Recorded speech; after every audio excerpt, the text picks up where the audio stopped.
오늘 제목은 우리가 만남이란 그런 가사죠. 우리의 만남은 우연이 아니야. 그것이 우리의 바람이었어. 보통 세상 사람들은 이렇게 부를 수 있습니다. 근데 예수 믿고 구원받은 사람들은 하나님의 놀라운 손길, 그 계획을 깨닫고 하나님의 은혜를 맛보는 사람들은 이걸 뭐라고 부를 수 있냐면 우리의 만남은 우연이 아니야. 그것은 하나님의 바람이었어. 그래서 우연히 사람 눈으로 볼 때는 우연인 것 같지만 그 속에 하나님의 섭리가 담기셔서 하나님의 만남을 주셔서 위대한 역사를 펼쳐가는 것을 우리가 성경 속에서 많이 보게 됩니다. 근데 이런 하나님께서 만남을 주셔서 우리가 구원받거나 어떤 은혜를 체험하는 이런 만남들은 그걸 경험할수록 자기 자신이 굉장히 소중하다는 것을 느낍니다. 왜냐하면 나는 하나님의 계획 속에 있는 사람이고 또 하나 뭐가 소중하게 느끼냐면 나와 이렇게 만남을 통해서 하나님의 역사를 펼쳐가는 상대방도 나를 쓰시는 것처럼 저 사람을 쓰시고 나를 준비시킨 것처럼 저 사람을 준비시키고 우리의 만남은 하나님의 역사를 이루고 있다는 것을 경험하면 다른 사람들이 굉장히 소중하게 여겨지기 시작합니다. 대부분 사람들은 사람들을 무시하거나 때로는 질투하거나 이런 걸 많이 하지만 성령 안에서 이런 하나님의 역사를 경험하게 되면 한 사람 한 사람 만남이 결코 그냥 넘길 일이 아니라는 것을 우리가 깊은 은혜 속에서 체험하게 됩니다. 오늘 이 본문을 보면서 우리가 한번 생각해 보자는 것이 나는 이런 계획 속에 있는 만남을 이루고 있는가? 그리고 또 하나님이 우리의 만남이 우연이 아니라 섭리라는 것을 나는 분별할 수 있는 사람인가? 그리고 이런 만남을 통해서 하나님께 영광 돌리고 이런 만남을 통해서 일하시는 하나님 때문에 성령의 그런 어떤 뜨거운 전율, 감동, 감격 이런 걸 누리면서 우리가 신앙생활하고 있는가? 만약에 그게 있다면 우리는 계속해서 더 순종하고 기도해서 이런 일을 발전시켜 나가야 되지만 그게 없다면 오늘 이들의 만남을 보면 내게 부족한 것이 무엇인가를 우리가 깨닫고 우리도 실천해서 우리의 삶이 사도행전을 이어가는 삶이고 우리의 삶 속에도 하나님의 살아계심이 늘 맛보면서 간증거리를 있는 신앙생활하는 우리 모두가 될 수 있기를 주의 이름으로 축복합니다. 먼저 이들의 모습을 보면서 먼저 생각해 볼 수 있는 것이 기도하는 사람이 이런 우연이 아닌 하나님의 섭리의 만남을 맛볼 수 있다는 거죠. 오늘 10장을 쭉 읽다 보면 고넬료가 누구인가? 이 사람에 대한 소개를 하면서 1절부터 8절까지 나옵니다. 그리고 이 당시 베드로는 무엇을 하고 있었는가? 그걸 9절부터 16절까지 쭉 써 있습니다. 근데 지금 고넬료가 어떤 사람인가? 베드로는 지금 뭘 하고 있는가? 그런데 이 두 사람의 가장 큰 특징을 성경은 오늘 뭐라고 기록하냐면 두 사람은 다 기도하는 사람이라고 기록하고 있습니다. 오늘 10장 2절에 보면 고넬료에 대해서 쭉 얘기하면서 하나님께 항상 기도하더니 이렇게 표현되어 있습니다. 그는 늘 하나님께 항상 기도하는 사람이었다는 것입니다. 그러고 나서 10장 9절에 보면 이 당시 베드로에 대해서도 또 성경이 뭐라고 말씀하고 있냐면 베드로는 이튿날 그들이 길을 가다가 그 성에 가까이 갔을 때 그때 베드로가 기도하려고 지붕에 올라가니 그 시각은 제 6시더라. 그리고 베드로가 그때가 시장했을 때라고 10절에는 또 이렇게 기록하고 있습니다. 저는 성경을 보면서 어떤 생각이냐면 아니 베드로가 배고픈 걸 거기다 왜 써놔? 그러죠? 아니 베드로가 배고픈 것이 성경 역사에 그렇게 중요한 사건입니까? 사람이 살다 보면 배고플 수도 있지. 여러분도 지금 배고프잖아요. 그렇죠? 하나님의 역사에 기록할까요? 지금 우리 집사님, 권사님 배고픕니다. 이렇게? 근데 왜 그걸 써놨을까요? 고넬료는 항상 하나님 앞에 기도하더니 그러고 나서 베드로는 고넬료만큼 기도를 안 했겠어요? 그리고 또 당시 유대인들은 기도가 어떤 식으로 했죠? 우리가 게임 많이 하잖아요. 369, 369. 이들은 369에 기도를 했어요. 3시, 6시, 9시. 근데 이들이 그렇게 기도할 때 우리 시간으로 하면 거기다 6을 합치면 돼요. 성경에 나오는 기도 시간에. 그래서 12가 넘으면 오후고 12가 안 되면 그건 오전이라는 소리예요. 그러면 이제 제6시에 기도했을 때는 이게 12시라는 거죠. 12시면 밥 먹을 때가 됐겠죠. 근데 유대인들은 이 당시는 그랬다고 그래요. 이 당시 유대인들은 밥을 우리처럼 지금 3끼를 먹은 게 아니라 2끼를 먹었대요. 그래서 우리 아점으로 치면 10시경에 밥을 먹고 그러고 점저로 오후 6시경에 이렇게 하루에 2끼를 먹었다고 그래요. 이 당시에는. 근데 베드로가 369 기도를 빼놓을 사람이 아니잖아요. 그러면 오전 9시에 틀림없이 일어나서 기도할 사람이에요. 그럼 기도하고 내려와서 뭘 했겠어요? 지금 피장 가죽 가공하는 그 집에 지금 머물면서 베드로가 말씀을 전했겠죠. 말씀을 전하면서 그러다 보니까 기도 끝나고 말씀을 전하는데 아마 베드로가 배고프다는 얘기를 한 것을 보면 아침을 먹어야 될 시간을 건너뛰고 계속 말씀을 전하다 보니까 언제가 됐어요? 12시가 된 거예요. 베드로가 지금 굉장히 시장한데 369 기도를 해야 됐잖아요. 그래서 기도하러 지붕에 올라간 사이에 이 사람들이 도착하고 있고 베드로는 그 배고픔 속에서도 해야 되는 것이 기도기 때문에 배고프니까 뭐 밥 먹고 하지 이런 상태가 아니에요. 우리 같으면 그렇게 했을 거예요.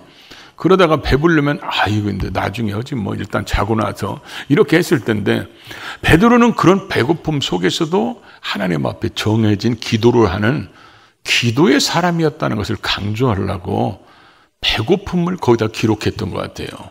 그러니까 베드로도 기도하고 있었고 고넬료도 기도하고 있으니까 이 두 사람이 서로 아는 사이가 아님에도 불구하고 하나님께서 특별한 만남을 주시는 그 이유가 바로 기도하고 있었기 때문에 만났다는 것을 성경이 강조하고 있다는 것입니다. 그래서 우리가 이런 기도하니까 이들에게 하나님께서 만남을 주셔서 예비된 사람이 되고 예비된 복을 누리고 예비된 하나님의 역사를 맛보게 됐다는 거죠. 자, 두 번째로 이렇게 주의 말씀 따라서 이제 기도를 했더니 하나님께서 응답을 해주셨어요. 근데 응답해 줬는데 둘 다가 환상을 봅니다. 베드로도 환상 보고 고넬료도 환상을 보고. 그러니까 고넬료에게 환상을 보여주고 천사가 나타나서 주의 사자가 천사예요. 천사가 나타납니다. 이런 경우는 성경에 극히 많지 않습니다. 그래서 마리아에게도 예수님의 수태를 얘기할 때도 천사가 나타나서 얘기하죠. 목자들에게도 천사가 나타나서 메시아가 태어났다고 알려주잖아요. 천사가 나타나서 알려줄 때는 대부분 사람을 통해서 알려주지 못할 때 이런 경우는 성경에 많지는 않습니다. 근데 지금 고넬료에게 천사가 나타나서 베드로가 지금 요파 해변에 있으니까 사람을 보내서 베드로를 초청해서 말씀을 들으라고 얘기합니다. 그랬을 때 이 고넬료는 사실 우리나라 일제시대 때 보면 뭐 우리는 얘기만 들었지만 그 일본군이 만약에 일본 장교가 100명의 부하를 둔 이런 사람이 우리나라 사람 데려다가 얘기 듣고 뭐 고넬료는 베드로가 오니까 엎드렸잖아요. 이런 모습이 주둔균이 자기가 주둔하고 있는 그 지배하는 사람들한테 그런 자세를 취한다는 것은 결코 쉽지 않습니다. 그건 자존심이 상하는 것이고 그들 입장에서 보면 또 반면에 베드로 입장에서 보면 이방인에게 유대인이 그 집에 들어간다? 그건 있을 수 없는 일입니다. 예수님이 여러분 생각해 보십시오. 이방인 집에 가거나 죄인들 집에 가면 사람들이 그거 가지고 얼마나 비난했습니까? 당시 예수님이 없는 곳에서는 예수님의 대리자처럼 살았던 이 베드로가 이방인 집에 더군다나 그것도 뭐요? 우리를 지배하는 주둔군 집에 간다는 것은 결코 쉽지 않은 일입니다. 이건 욕을 바가지로 아닙니다. 큰 통으로 부어 받을 그런 욕먹을 거리입니다. 그런데도 불구하고 고넬료는 자기가 그렇게 하기 어려운 환경인데도 순종해서 사람을 보내서 베드로를 초청하는데 하나님께서 이렇게 일러주는 거 보십시오. 베드로가 지금 요바에 있다는 거예요. 근데 요바가 해변이거든요. 해변에 있는 요바에 그 다음에 가죽 가공을 하고 있는 그 시몬이란 사람 집에 베드로가 지금 뭐요? 유숙하고 있다는 거예요. 우리가 지금 어디에 뭐 하는지 주님은 다 알고 계십니다. 그래서 시편 139편에 보면 그랬죠. 우리가 이런 모습을 보면 내가 안고 일었음을 아시며 멀리서도 내 생각을 밝히 아시고 나의 모든 길과 내가 눕는 것을 살펴보셨으므로 나의 모든 행위를 익히 아신다는 거예요. 내가 말하는 것도 하나님은 다 알고 계신다는 거예요. 이스라엘 백성들이 출애굽을 할 때 하나님께서 모세에게 뭐라고 말씀하셨어요? 내가 다 알고 있다는 거예요. 다 보고 있다는 거예요. 다 들었다는 것입니다. 지금 그래서 베드로가 누구네 집에서 유숙하고 있는지 그 위치까지 하나님이 다 일러주잖아요. 하나님이 우리가 죄 짓는 자리에 있는 것도 다 알고 계시고 주의 뜻을 이루려고 헌신하는 자리에 있는 것도 하나님은 다 알고 계신다는 거예요. 그래서 이 고넬료가 백성들을 많이 구제한 것 때문에 구제한 것도 하나님이 뭐요? 다 기억하신다고 그랬죠. 하나님 앞에 상달되고 하나님이 기억하시고 고넬료의 기도도 하나님 앞에 상달되고 하나님이 기억하신다는 거예요. 그런 베드로의 위치까지 일러주면서 말씀하실 때 이 고넬료는 즉시로 순종해서 사람을 보냅니다. 그 사람들이 도착할 때 베드로는 그런 기도하고 있을 때 환상을 세 가지를 보죠. 근데 이 환상이 율법에서 금한 것들을 그 환상 가운데 뭐요? 먹으라는 겁니다. 그러니까 베드로가 이게 율법에 어긋나는 것이기 때문에 그 더러운 거, 정결하지 못한 걸 먹을 수 없다. 근데 주님이 뭐라고 그래요? 주께서 깨끗게 하셨으니까 먹으라는 거예요. 베드로는 이렇게 3번을 환상을 봤지만 대사도였던 베드로도 이게 무슨 말인지 이해를 못했어요. 자기가 이해를 못하고 있는데 이제 18절에 보면 그들이 찾아옵니다. 19절, 20절에 보면 성령께서 베드로에게 말씀하셔서 내가 보낸 사람이니까 저들을 따라가라고 그럽니다. 그러고 나서 나중에 28절에 보면 베드로가 고넬료의 집에 갔을 때 그때서 깨닫습니다. 아, 이게 절대로 이방인의 집에 들어가지 않는 것이 우리의 법인데 하나님께서 더러운 것을 내가 깨끗게 하셨으니까 먹으라 하겠다는 말의 의미가 뭔지를 그때 가서 깨닫습니다. 베드로도 처음에는 깨닫지를 못해요. 그리고 들어갈 집이 아니야. 본래 유대인들의 입장에서는. 그럼에도 불구하고 베드로도 순종합니다.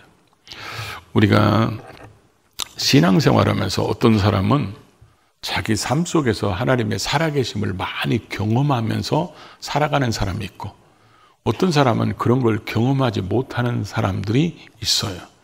그 차이가 뭐냐면 첫째는 앞에서 얘기한 것처럼 기도를 안 하고 기도를 하느냐 안 하느냐 이 차이일 수 있고 두 번째로는 우리는 예수 믿고 구원받은 우리 속에는 성령님이 다 와 계십니다. 이 성령님이 우리를 통해서 일하실 때 마음에서 감동을 주십니다. 뭘 생각나게 하시고 그걸 하고 싶게 하시고 전화하기 쉽고 찾아가고 쉽게 만들고 이렇게 성령님이 말씀하실 때 대부분 사람들이 지금 시간이 안 되는데 나중에 한번 가봐야지. 내가 안 가도 누군가는 하겠지 뭐. 이렇게 뒤로 미루거나 변명이나 핑계를 대면서 아멘을 안 합니다. 그러면 이게 몇 번 반복되면 내 안에 계신 성령님이 나에게 말씀하시는 것이 사라져버립니다. 그냥 성령님이 잠잠하고 계세요. 그러니까 내 안에 지금 성령님이 계신지 성령님이 지금 일하시는 것인지 아무런 영적인 경험이 없어요. 그런데 갑자기 성령께서 어떤 감동을 주셔서 누구한테 전화해봐라. 그러면 이랬을 때 전화를 하면요 분명히 뭔가 있어요. 근데 이런 일을 계속 경험하면서 자꾸 하다 보면 우리가 어떤 사람이 되냐면 성령에 민감한 사람이 돼요. 성령의 음성에. 그러면 하나님의 음성이 자꾸 더 크게 들리는 거야. 그러면서 그런 일에 순종하면 계속 하나님이 삶 속에서 그런 일을 보여주시고 또 맛보게 하시고 만나게 하시고 이런 걸 통해서 내가 지금 하나님의 일을 하고 있다는 것에 대한 확신이 생기게 되고, 하나님이 나를 통해서 저 사람을 구원받게 하고 일으켜주고 회복되게 하고 저 사람에게 내가 힘이 되게 하고, 이런 것들을 계속 삶 속에서 경험하게 됩니다.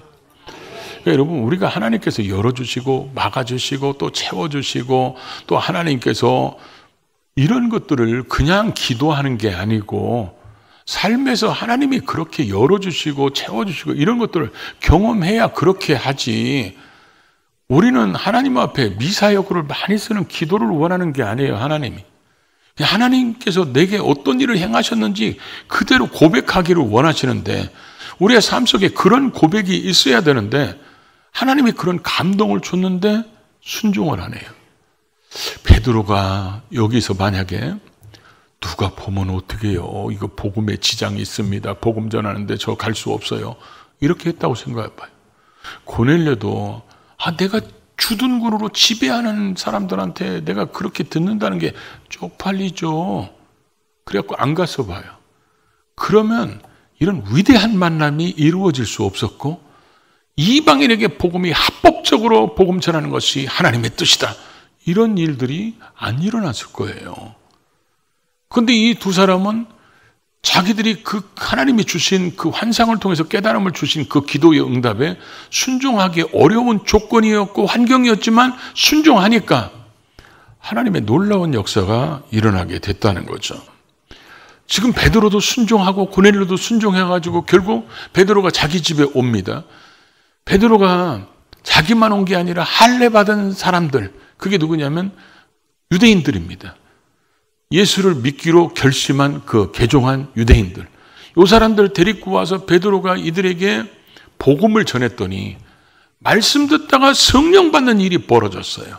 그런데 이들에게 충격이 뭐냐면, 이방인이 성령 받는 거하고 자기들이 성령 받는 거하고 조금 차별이 있었으면 뭐 별거 아니군 이랬을 텐데, 본래 유대인들의 생각이 뭐예요? 이방인들은 구원이 없다고 생각했어요. 그들은 구원받을 영혼이 없다고 생각했어요. 그리고 하나님은 이방인들은 구원에서 제외됐다고 그들은 늘 가르치고 생각했던 사람들인데, 이들에게 복음을 전하니까 바울이, 여러분 안디옥 교회에 가서 바울이 그들을 이끌어갈 때 바나바랑 사람들이 스데반 순교 때문에 뿔뿔이 흩어져서 안디옥에 간 사람들이 유대인에게만 전도를 합니다. 그런데 유대인에게만 전도를 했는데 이제 전도할 사람이 없어요. 그래서 이들은 혹시 뭐하니까 그냥 막 전하고는 싶고, 그러니까 이방인에게 전하기 시작했어. 그래서 만들어진 게 안디옥 교회잖아요.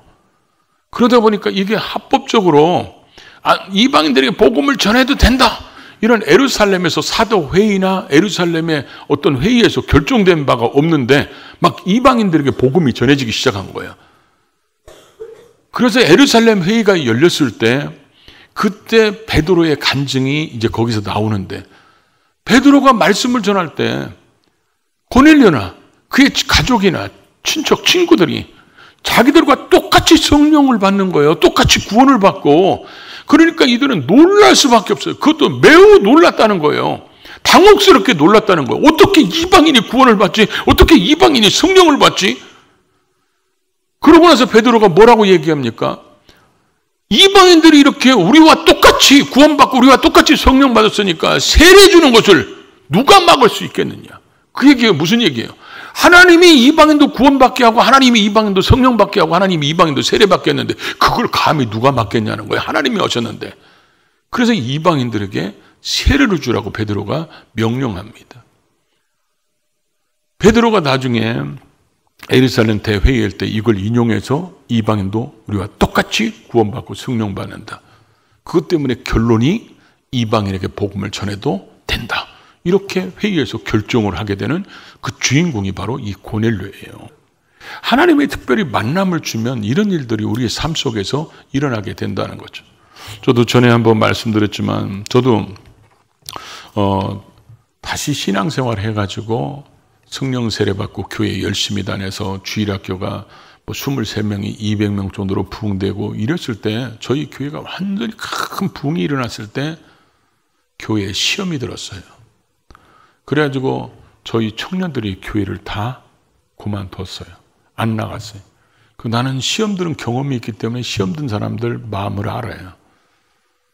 그래가지고 제가 거의 한 달을 안 나갔는데 그 전날 저녁에 정말 하나님 앞에 내가 가슴을 치면서 기도를 했었는데 그 다음날 어떤 여자분이 찾아왔어요. 찾아왔는데 저한테 이렇게 얘기합니다. 어제 자기가 철야 기도를 하는데 하나님께서 나한테 가서 이 말을 하라고 해서 왔다는 거예요. 그래서 어디서 오셨는데? 그랬더니 저희 집에서 한 40km 떨어져 있는데 저희 교회를 어떻게 하셨냐고 그랬더니 하나님께서 너 몇 번 차를 타고 어디 가는 차를 타고 어디서 내리면 차가 지나가면 바다를 눈앞에 가만히 서 있으면 바다가 보일 거라는 거예요.